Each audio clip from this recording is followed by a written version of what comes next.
안녕하세요. 오늘은 요한계시록 17장 7절에서 18절 말씀을 가지고 승리하신 만왕의 왕이라는 제목으로 말씀을 나누겠습니다.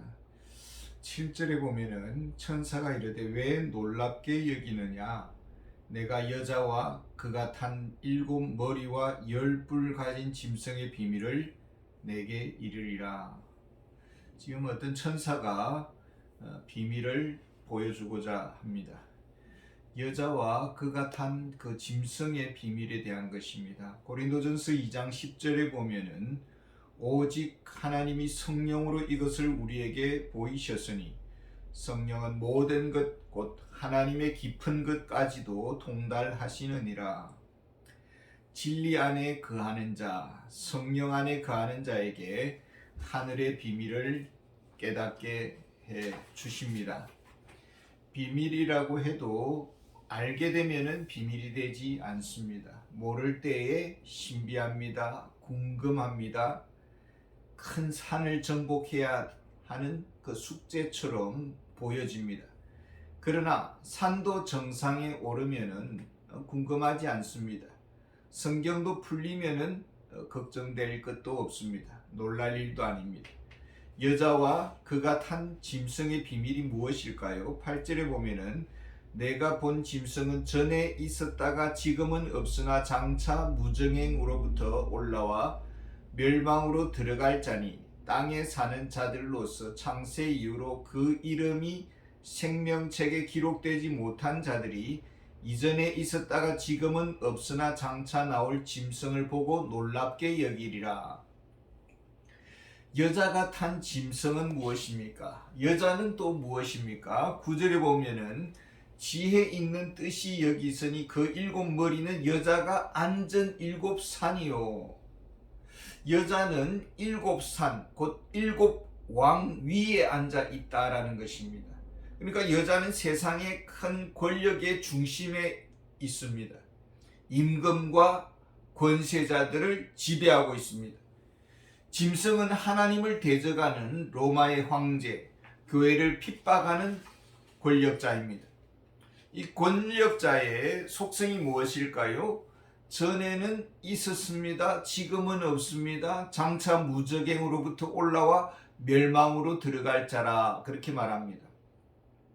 교회를 핍박하는 권세자의 속성은 바다의 파도와 같습니다.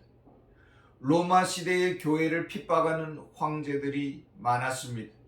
지금은 교회를 핍박하는 그런 권세자는 잘 보이지 않습니다. 그러나 그 대적자의 근본이 어디에 있습니까? 무적행, 곧 지옥입니다. 핍박의 시대가 밀물처럼 밀려왔습니다. 300년의 세월 동안 계속 기독교는 핍박을 당했습니다. 어느 순간 로마가 주후 313년에 콘스탄티누스 황제가 기독교를 국교로 공인을 했습니다. 그리고 핍박이 사라졌습니다. 그러나 지금도 공산권 나라에서는 기독교인들이 발을 붙이지 못합니다. 선교사들이 쫓겨나고 아랍권에서는 참수형을 당하기도 합니다. 저들의 근본은 무적행이다, 이렇게 말합니다. 저들의 말로는 멸망이라고 명시를 하고 있습니다. 이미 멸망의 늪에 빠져 있는 상태입니다. 하나님을 대적하는 짐승의 모습입니다. 왜 하나님은 핍박의 바람을 허용하실까요? 우리가 핍박을 당할 때에 기도합니다. 하나님께 매달립니다. 하나님을 바라봅니다. 하나님을 의지합니다. 하나님의 뜻 안에서 핍박은 어찌 보면 우리의 영적 회복의 자극제이기도 합니다. 그래서 로마서 8장 28절에 보면 우리가 알거니와 하나님을 사랑하는 자 곧 그 뜻대로 부르심을 입은 자들에게는 모든 것이 합력하여 선을 이루시느니라. 믿음을 견고케 하기 위해서 시련이 주어집니다. 사랑 안에서 주어진 연단입니다.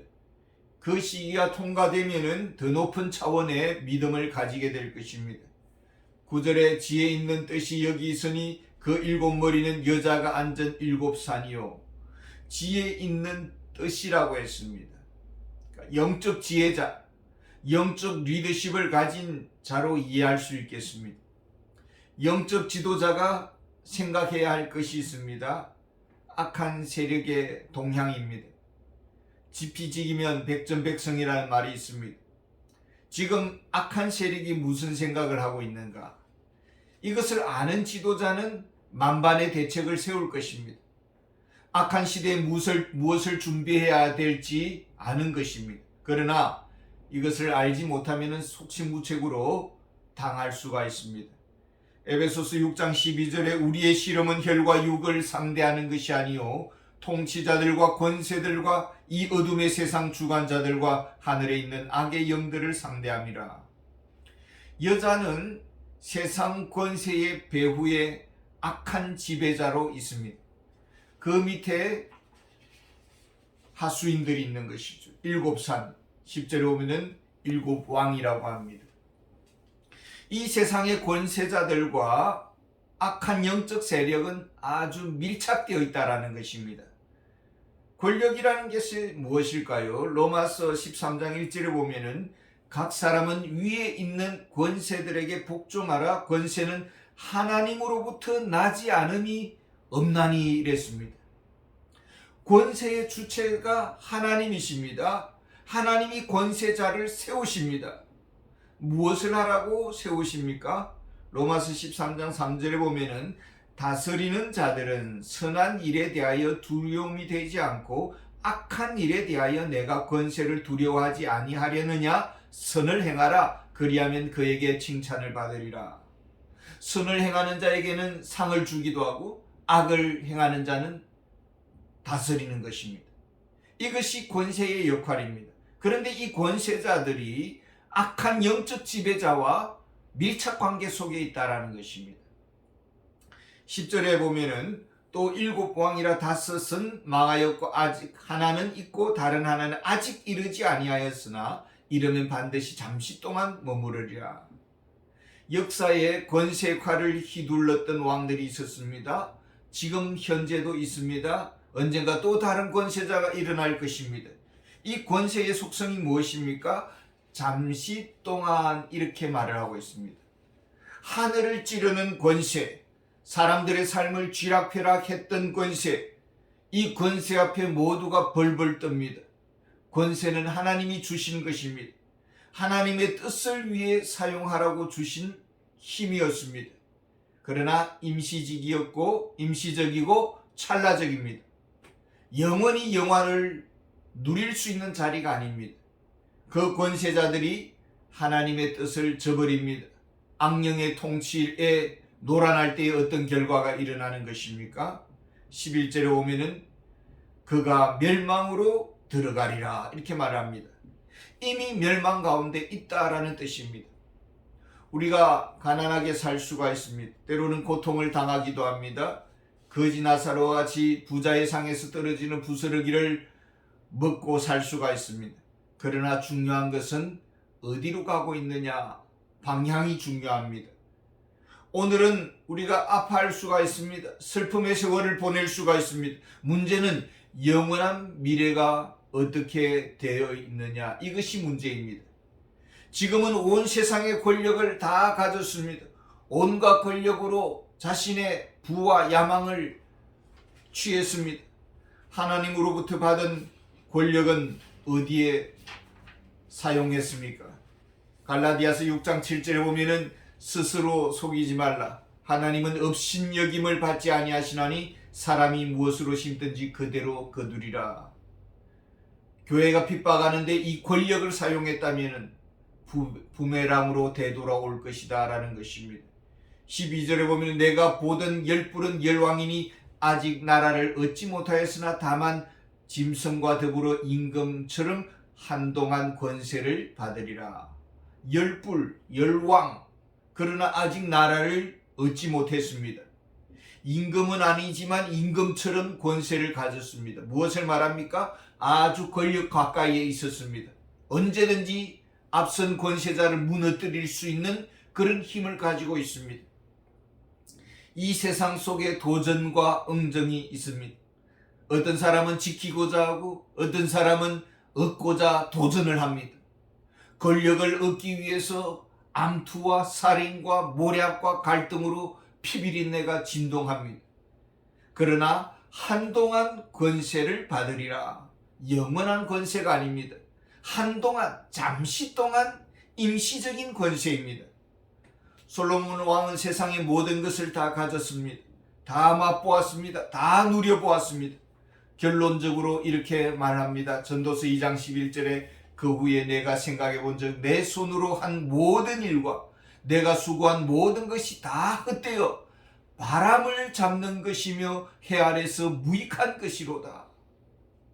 여자의 지배를 받는 권세자는 어떻게 권세를 사용합니까?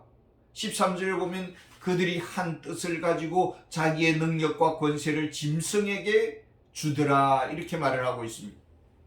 고린도전서 1장 10절에 보면은 형제들아 내가 우리 주 예수 그리스도의 이름으로 너희를 권하노니 모두가 같은 말을 하고 너희 가운데 분쟁이 없이 같은 마음과 같은 뜻으로 온전히 합하라. 주님의 마음으로 주님의 비전으로 주님과 보조를 맞추어서 가야 합니다. 근데 음녀의 지배를 받습니다. 교회를 핍박하는 짐승에게 보조를 맞추었습니다.